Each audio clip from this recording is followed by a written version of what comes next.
제가 요새 나이를 아직은 젊지만 여기서 아마 제가 제일 젊은 것 같은데요. 우리 권사님들 가장 젊지만 나이를 먹으면서 문득 요즘 들어 더 많이 드는 생각이 뭐냐면 저보다 연배가 많으신 어른들을 보면 존경과 그 경외하는 그 마음이 종종 이렇게 많이 생깁니다.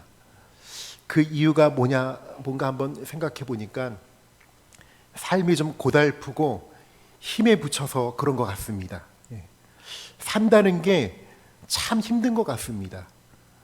누군가는 하루라도 더 살려고 아둥바둥 이렇게 또 병원을 가고 그렇게 사는 사람이 있는가 하면 어떤 사람은 삶이 참 무겁고 힘들다라고 생각하는 사람도 있습니다.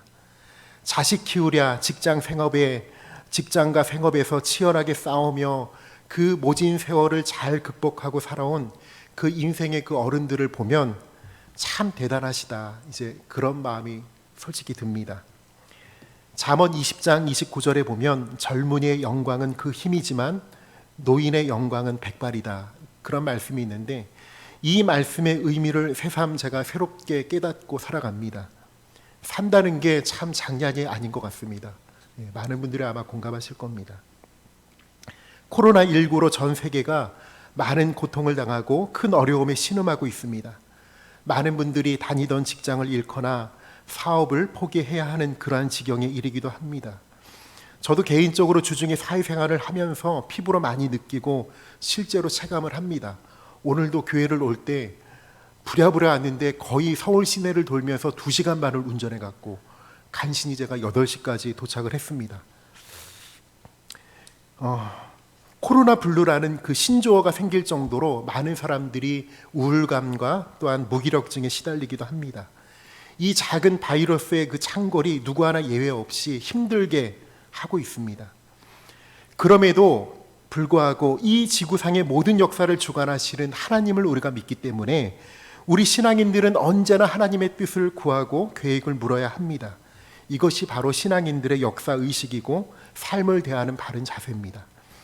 그렇다면 지금 우리가 겪고 있는 고난의 배후에 하나님이 계시고 하나님께서 그분의 자녀에게 고난을 허용하신다면 그 이유가 그리고 그 목적이 있지 않을까요? 물론 아무리 그래도 고난을 논리적으로 우리가 경험하는 것이 아니기에 현재 고난을 겪는 당사자에게는 대단히 힘들고 고통스러울 것입니다. 우리 주변에 육신의 그 질병이나 생계의 어려움을 경험하는 그런 분들에게 고난의 목적이니 까닭이니 하는 말들이 사실 그분들에게 무슨 의미가 있을까, 부질없지 않을까라는 그런 마음도 들기도 합니다. 그러나 믿음의 성도는 늘 하나님 말씀 속에 정답이 있음을 믿기에 오늘 이 밤에도 함께 생각해보고 은혜를 나누고자 합니다. 성경에 보면 스스로 고난을 자초했던 그러한 인물도 있지만 까닭 없이 고난을 겪은 인물도 많습니다. 하지만 한 가지 공통점이 있다면 저들은 모두 고난의 그 시간 속에서 하나님을 힘써 찾았다는 점입니다. 그러니까 자신의 처지를 불평하고 낙심하며 부정적인 에너지를 쏟기보다는 하나님의 미래를 내다보고 하나님의 약속을 붙들었다는 겁니다. 그들은 하나님만이 구원이시고 하나님만이 소망이심을 믿었다는 것이죠. 제가 오늘 이 고난이라는 그 주제에 관해서 생각을 하다가 문득 드는 궁금증이 이런 겁니다.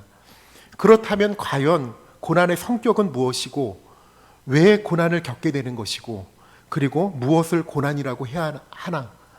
라는 그 질문 앞에 사실은 답을 잘 찾지 못하겠더라고요. 구약에 보면은 유다 왕 가운데 히스기야라는 왕이 있습니다.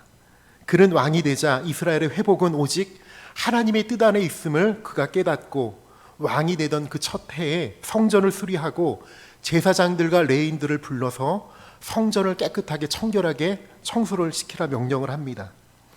역대하 29장 5절에 보면 이제 너희는 자신을 성결케 하고 또 너희 열조의 하나님 여호와의 전을 성결케 하여 그 더러운 것을 성소에서 없이 하라 라고 명령을 내립니다. 이렇게 16일 동안 성전을 깨끗이 한 후에 히스기야 왕이 성전을 하나님께 봉헌을 합니다. 뿐만 아니라 이스라엘과 온 유대에 편지를 보내서 여호와의 전에 나와 유월절을 지키라고 명령을 내립니다. 그렇게 브엘세바에서 단까지 온 이스라엘 사람들이 예루살렘에 와서 유월절을 지키게 됩니다. 그리고 얼마 후에 아수르 군대가 이스라엘을 쳐들어옵니다. 그때 히스기야 왕이 이런 위대한 고백을 합니다. 역대하 32장 7절과 8절에 있는 말씀입니다. 너희는 마음을 강하게 하며 담대히 하고 아수르 왕과 그를 따르는 온 무리로 말미암아 두려워하지 말며 놀라지 말라. 우리와 함께 하시는 이가 그와 함께 하는 자보다 크니 그와 함께 하는 자는 육신의 팔이요 우리와 함께 하시는 이는 우리의 하나님 여호와시라. 반드시 우리를 도우시고 우리를 대신하여 싸우시리라. 아주 놀라운 위대한 믿음의 고백을 합니다. 그들은 자신의 육신의 팔을 의지하지만 우리는 만군의 여호와 하나님께서 대신 싸우실 거다. 염려하지 말라. 두려워 말라. 이렇게 말을 합니다. 그러자 21절에 하나님께서 화답하십니다. 여호와께서 한 천사를 보내어 아수르 왕의 진영에서 모든 큰 용사와 대장과 지휘관들을 멸하신지라. 그의 고백대로 이스라엘은 바벨론을 크게 이깁니다. 그리고 23절에 이르기를 이후부터 히스기야가 모든 나라의 눈에 존귀하게 되었더라 라고 나옵니다. 히스기야 왕이 하나님께 얼마나 큰 은혜를 입고 복을 받았는지 모릅니다. 그의 그 신앙과 그 결단, 하나님과의 그 친밀함, 그 순종, 당대의 히스기야처럼 부와 영광을 누린 왕이 없을 정도였다라고 기록되어 있습니다. 그러니까 히스기야의 그 삶이 이렇게 끝나면 좋으련만, 근데 성경은 그렇게 끝나지 않습니다.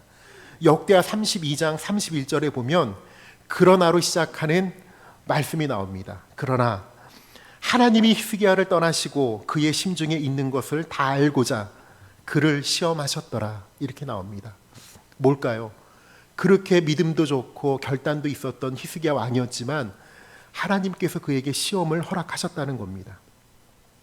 왜일까요? 그 답은 제 생각에는 그의 인격과 신앙을 시험하기 위해서였다는 겁니다. 신앙인의 여정 가운데에도 하나님이 침묵하시는 순간이 있습니다. 사방이 막힌 것 같고 아무런 해답을 찾지 못할 때, 이 세상에 나 혼자 있는 것 같고, 그리고 아무리 하나님을 찾아도 어디에도 없는 것처럼 느껴지는 그 순간이 있다는 겁니다. 그 하나님이 침묵하시는 이유는 우리의 신앙의 깊이를 알아보기 위해서, 그리고 믿음의 깊이를 더하기 위해서인 것입니다.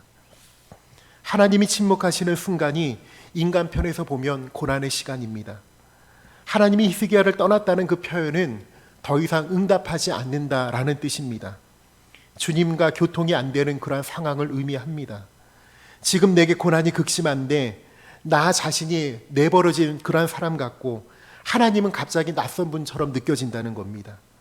고난도 고난이지만은 더 큰 고통은 내가 아무리 기도를 해도 하나님의 응답이 없다라는 겁니다. 우리는 고난이 길어지고 기도에도 응답되지 않으면 아주 중요한 신앙적 선택에 직면하게 됩니다. 그것은 내가 여전히 하나님을 신뢰할 수 있는가입니다.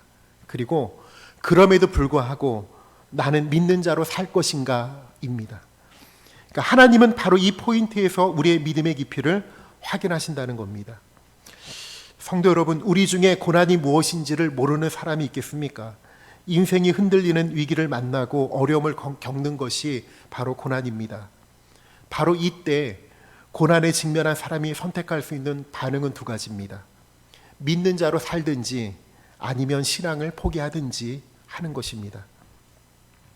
이 포인트에서 위대한 믿음의 선조들은 믿음을 따라 하나님을 끝까지 신뢰하고 믿음을 지킵니다. 왜냐하면 바울 사도가 고린도전서 10장 13절에 고백하기를 사람이 감당할 시험 밖에는 너희에게 당한 것이 없나니 오직 하나님은 미쁘사 너희가 감당치 못할 시험 당함을 허락지 아니하시고 시험 당할 즈음에 또한 피할 길을 내사 너희로 능히 감당하게 하신다라고 믿기 때문에 그런 것입니다. 아무리 고난의 밤이 깊어도 새벽은 오기 마련이고 고난의 먹구름 저편에 해가 빛나고 있음을 알기 때문입니다. 하나님의 때가 되면 모든 것을 회복시키실 것을 확신했기 때문에 그런 것입니다. 인간은 고난에 반응하는 존재입니다. 하나님께서 역사를 주관하신다는 그 역사의식이 분명하기만 하면 얼마든지 고난에 달리 반응할 수가 있는 겁니다. 고난은 우리가 선택할 수 있는 것이 아니지만 고난에 대한 반응은 전적으로 우리가 선택할 수 있는 문제입니다. 오늘 신명기 본문에는 고난을 주시는 이유가 잘 설명되어 있습니다. 저는 크게 세 가지만 말씀드릴까 합니다. 첫 번째 이유는 하나님이 우리를 낮추어서 우리가 과연 마음으로 하나님의 명령을 지키는지를 아시고자 우리를 시험하신다는 겁니다. 본문 2절입니다. 내 하나님 여호와께서 이 40년 동안에 내게 광야길을 걷게 하신 것을 기억하라. 이는 너를 낮추시며 너를 시험하사 내 마음이 어떠한지 그 명령을 지키는지 지키지 않는지 알려 하심이라. 여러분, 신앙의 퀄리티는 바로 순종입니다. 하나님께 순종할 수 없는 자는 하나님의 일을 감당할 수도 없습니다. 하나님이 아브라함에게 독자 이삭을 제물로 드리라고 시험하신 것도 그의 순종을 시험한 것이었습니다. 그러니까 순종은 하나님께 우선순위가 분명한 사람에게 보여지는 바로 신앙적인 태도입니다. 내 생각과 달라도, 그리고 내 기대와 달라도, 내 시간표와 달라도 하나님의 말씀에 순종하는 사람이 하나님을 신뢰하는 사람이라고 말할 수 있습니다. 그래서 성경에 순종이 제사보다 낫다라는 말씀이 기록된 것이죠. 두 번째로 본문에서 우리에게 고난을 주시는 이유는 우리가 과연 떡으로만 사는 것이 아니라 여호와의 입에서 나오는 모든 말씀으로 살아야 하는 것임을 알고 있는지를 시험하시는 겁니다. 3절입니다. 사람이 떡으로만 사는 것이 아니요 여호와의 입에서 나오는 모든 말씀으로 사는 줄을 내가 알게 하려 하심이니라. 삶의 원칙이 무엇인지를 확인해 보시겠다는 뜻입니다. 정말로 말씀을 쫓아 사는지, 하나님의 말씀을 삶의 원리로 삼고 있는지 확인해 보시겠다는 것입니다. 우리에게 과연 유혹을 이길 만한 믿음이 있는지, 흔들리지 않는 원칙을 가지고 사는지 한번 보시겠다는 겁니다. 내가 무엇을 먹고 마시고 입을까? 어떻게 하면 더 많은 재물을 얻고 구할까? 명예와 권세를 누리며 살 수 있을까에 대한 그런 관심과 기대보다는 하나님 앞에 내가 온전한 예배자로 살고자 하는지, 삶의 목적으로 삼고 있는지를 하나님께서는 우리를 시험해 보시겠다는 겁니다. 세 번째 고난의 의미는 하나님은 우리를 시험해서 마침내 우리에게 복을 주시려고 우리를 시험하신다는 겁니다. 신명기 8장 16절에 이는 다 너를 낮추시며 너를 시험하사 마침내 내게 복을 주려 하심이니라 라고 나와 있습니다. 세상에는 성공한 사람들이 많습니다. 그러나 그만한 그릇이 되지 못하면 그 성공을 해도 잠시뿐이지 오래 누리지를 못합니다. 성공을 유지할 수가 없는 것입니다. 인격이 그의 성공을 담는 그릇이 못되기 때문입니다. 여러분, 인격의 퀄리티는 바로 겸손입니다. 하나님이 찾는 사람은 세상적으로 성공한 사람이 아닙니다. 인격적인 열매가 있는 사람을 하나님은 찾으십니다. 그래서 훈련된 필요가 있다는 것이죠. 마침내 인격적인 열매인 그 겸손을 갖추기 위해서 하나님이 예비하신 복을 누리기 위해서 우리를 시험하신다는 겁니다. 신앙의 인물들은 막연하게 고난을 참았던 그런 사람들이 아니었습니다. 아무 계획도 없고 뜻도 없이 그냥 되는 대로 살아남기 위해서 시련을 견딘 것이 결코 아니었다라는 것이죠. 자신이 훈련되어야 할 부분들을 알고 마침내 하나님이 주실 복을 바라보았던 것입니다. 하나님이 우리에게 주시는 그 시험을 주시는 그 이유가 있다는 그 말은 곧 시험을 통해서 얻는 유익도 우리에게 있다라는 겁니다. 오늘 본문은 크게 세 가지입니다.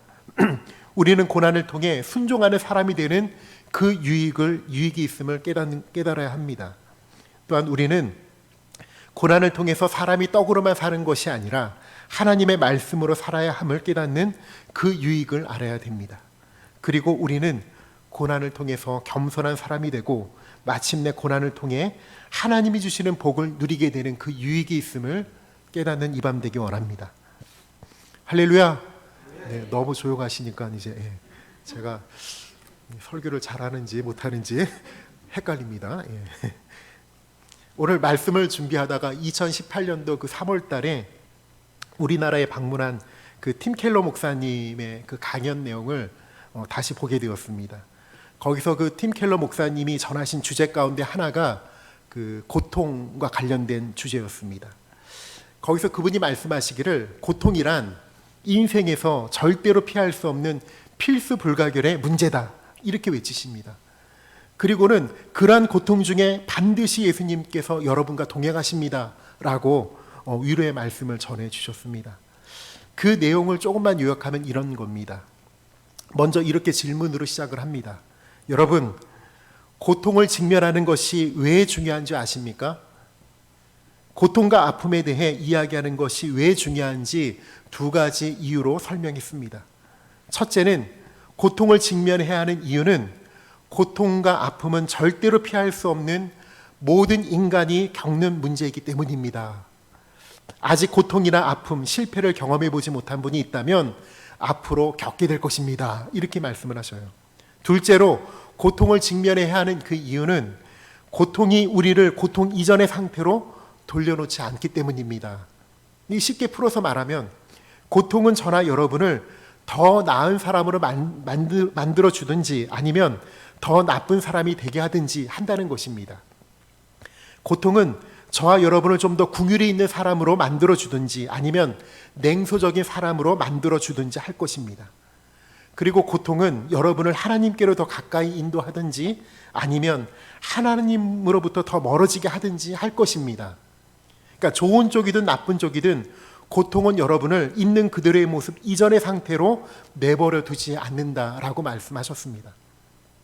마치 그 요즘 유행하는 말 중에 세상은 앞으로 코로나 이전과 이후로 나눠진다, 그런 말이 있지 않습니까?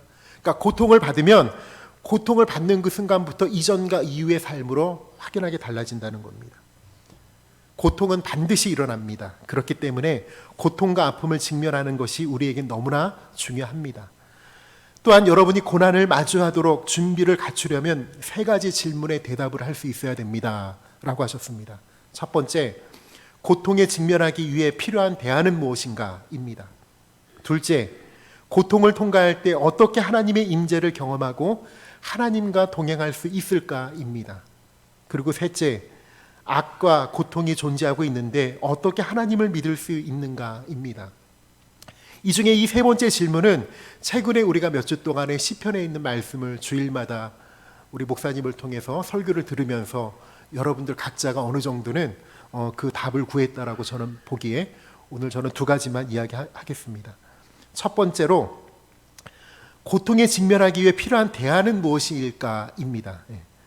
세상에는 고통과 아픔에 대한 두 가지 관점이 존재합니다. 하나는 세속적인 관점이고 또 하나는 신앙적인 관점입니다. 세속적인 관점에서 보면 이렇습니다. 세상은 보이는 것을 가장 중요하게 여깁니다. 거기에는 하나님도 없고 내세도 없고 영혼도 없습니다. 오로지 그 지위, 돈, 건강, 아름다움 이런 것만이 그들의 인생에 의미를 부여합니다. 그러므로 세속적 관점에서 고통은 그것들을 파괴하는 것으로 받아들여집니다. 고통은 우리의 건강을 빼앗고 재물과 아름다움을 빼앗아갑니다. 세속적 사람들에게 고난은 삶의 의미를 파괴하는 것에 지나지 않습니다.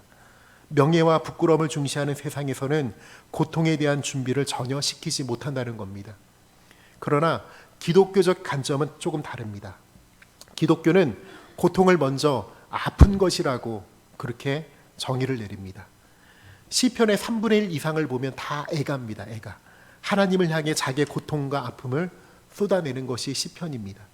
성경은 우리들의 감정을 표현하도록 적극적으로 권장하고 있습니다. 왜냐하면 하나님은 우리가 고통받는 것이 얼마나 아픈 것인지를 충분히 이해하시기 때문에 그런 것입니다. 또한 기독교에서의 고통은 때론 불공정하고 불공평하게 보일 수 있다라고 말합니다. 시편 37편 7절에 보면 악인의 길이 형통하며 악한 꾀를 이루는 자 때문에 불평하지 말지어다 하셨습니다. 욥기서의 그 전체 내용도 그런 것입니다. 때로는 순수한 사람도 고난을 받을 수 있다라는 것이죠. 예수님도 전혀 죄가 없으시고 문제가 없으셨지만은 고난 받으신 것을 우리가 너무나 잘 알지 않습니까? 그리고 세 번째로 기독교에서의 고통은 실제적인 것이라고 이렇게 말을 합니다. 불교에서는 고통을 당할 때 고통으로부터 마음을 분리시키라고 이렇게 가르친답니다.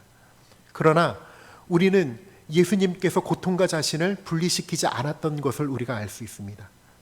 겟세마네 동산에서 예수님은 땀방울이 핏방울이 되도록 괴로워하셨지만은 주님은 자신을 고통으로부터 분리시키지 않고 그 고통을 통과하셨습니다. 오히려 주님은 고통의 한복판에서 하나님을 더욱더 신뢰하고 하나님께 더 가까이 나아가는 것으로 극복하셨다라는 겁니다. 마태복음 26장 39절에 보면 내 뜻대로 마옵시고 아버지의 뜻대로 되게 하옵소서라고 예수님께서 그 고통 가운데서 그렇게 부르짖었습니다. 그러니까 기독교에서의 관점의 고통의 관점은 아픈 것이다, 불공정하고 불공평한 것이다, 실제적인 것이다, 이렇게 가르친다는 거예요. 두 번째 질문입니다. 고통을 통과할 때 우리는 어떻게 하나님의 임재를 경험하고 하나님과 동행할 수 있는가입니다. 사실 이게 중요하겠죠. 다니엘 3장에 보면 왕에 의해서 풀무불에 던져진 그 3명의 신실한 청년 이야기가 나옵니다. 당연히 풀무불은 이 청년들을 다 죽여야만 했습니다. 그런데 왕이 그 불 속을 들여다보았을 때 그 안에 있는 청년들은 불태워지지 않았고 그곳을 거닐고 있었습니다. 그뿐만 아니라 그는 거기에서 4번째 사람을 보게 됩니다. 그리고 왕은 그 4번째 사람이 하나님의 아들 같았다라고 그렇게 이야기를 합니다. 우리 그리스도인들은 그렇게 믿습니다. 우리가 고난의 그 풀무불 속에 던져졌을 때 그 풀무불은 우리가 겪고 있는 고난일 수도 있고 아픔일 수도 있고 시험일 수도 있을 겁니다. 그런데 그 가운데 하나님의 아들이 함께 하신다는 겁니다. 지금 우리가 겪고 있는 이 고통이라는 이 작은 풀무불 속에 들어오셔서 우리와 함께 걷고 계십니다. 바로 예수님께서 말입니다. 그래서 고난은 때론 우리에게 축복의 통로가 되는 것입니다. 하나님의 임재를 경험하는 도구가 바로 고난이 될 수 있다는 겁니다. 그러면 우리가 어떻게 실제로 그분과 동행할 수 있는가입니다. 이 4가지 이제 실천 방법이 있더라고요. 첫 번째는 뭐냐면 우십시오. 울라는 겁니다. 하나님 앞에 여러분의 아픔을 솔직하게 고백하고 울라는 겁니다. 시편을 읽어보면 시편 기자가 얼마나 솔직하고 분명하게 하나님 앞에서 자기가 겪는 그 아픔에 대해 토로하는지 모릅니다. 여러분들 그렇게 정직하게 하나님 앞에 솔직하게 고하고 우시라는 겁니다. 그게 하나님과 동행하는 첫 번째 방법이고, 두 번째는 신뢰하십시오. 여러분은 울면서 동시에 그분을 신뢰하셔야 됩니다. 겟세마네 동산의 그 예수님을 보십시오. 아버지, 이 잔을 내게서 떠나게 하옵소서. 예수님 그렇게 고백을 하십니다. 성경적 의미로 잔을 받는다라는 것은 고난과 아픔을 경험하겠다라는 뜻입니다. 예수님께서 이 말씀을 하실 때 그 정직함을 보십시오. 예수님께서 너무나 힘들다라고 말씀하신 겁니다. 그러나 동시에 예수님께서 뭐라고 하십니까? 내 뜻대로 마옵시고 아버지의 뜻대로 되게 하옵소서, 이렇게 기도를 합니다. 셋째는 기도하십시오. 욥이 고난을 이길 수 있었던 그 이유는 욥은 기도를 멈춘 적이 없었기 때문에 그런 것입니다. 성경을 보면 욥은 하나님께 불평하듯이 말을 하고 태어난 나를 저주하고 태어난 것이 실수였다라고 고백을 합니다. 하지만 정작 하나님을 떠난 적은 한 번도 없고 그가 기도를 멈춘 적은 단 한 번도 없었다라는 겁니다. 언제나 욥은 하나님 안에 머물었습니다. 그래서 욥은 하나님의 시험을 통과할 수가 있었던 것입니다. 마지막 4번째 하나님과 동행하는 방법은 소망을 갖는 것입니다. 이 4가지 방법을 하나로 하면 이렇게 됩니다. 하나님께 여러분들이 마음을 담아 솔직한 감정과 마음으로 기도를 하시되 하나님께서 내 마음을 위로하시고 회복해 주실 줄로 믿는, 신뢰하며 소망을 품고 그렇게 기도를 하시는 겁니다. 그러니까 우리가 항상 통성 기도하고 철학 때마다 옛날에 기도했듯이 울면서 믿음을 갖고 소망을 갖고 신뢰하면서 기도하는 것, 그것이 바로 고난 가운데 하나님과 함께 동행하는 유일한 방법이 된다는 겁니다. 말씀을 마치겠습니다. 오늘 본문 7절에서 10절에 있는 말씀을 같이 한번 읽어보겠습니다. 7절부터 10절입니다. 시작. 내 하나님 여호와께서 너를 아름다운 땅에 이르게 하시나니 그곳은 골짜기든지 산지든지 시내와 분천과 샘이 흐르고 밀과 보리의 소산지요 포도와 무화과와 석류와 감람나무와 꿀의 소산지라. 내가 먹을 것에 모자람이 없고 내게 아무 부족함이 없는 땅이며 그 땅의 돌은 철이요 산에서는 동을 캘 것이라. 내가 먹어서 배부르고 내 하나님 여호와께서 옥토를 내게 주셨으므로 말미암아 그를 찬송하리라. 아멘. 맨 마지막에 그를 찬송하리라, 여기가 포인트입니다. 우리가 고난 중에도 참고 인내하며 끝까지 순종으로 믿음을 지킬 수 있는 그 이유는 결국엔 하나님을 찬송하는 복된 우리의 모습을 기대할 수가 있기 때문에 그런 것입니다. 하나님은 우리의 믿음을 언제나 시험하십니다. 그러다가 우리의 믿음이 확인되는 포인트에 이르면 뜻하지 않는 그 시간에, 뜻하지 않는 그 장소에서 우린 하나님을 만나게 될 것입니다.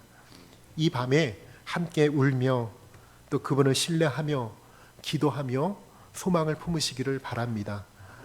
그래서 늘 저나 여러분이나 모두가 삶의 그 고단함과 삶의 그 무거운 짐으로부터, 고통으로부터 벗어나기를 주님의 이름으로 간절히 축원합니다.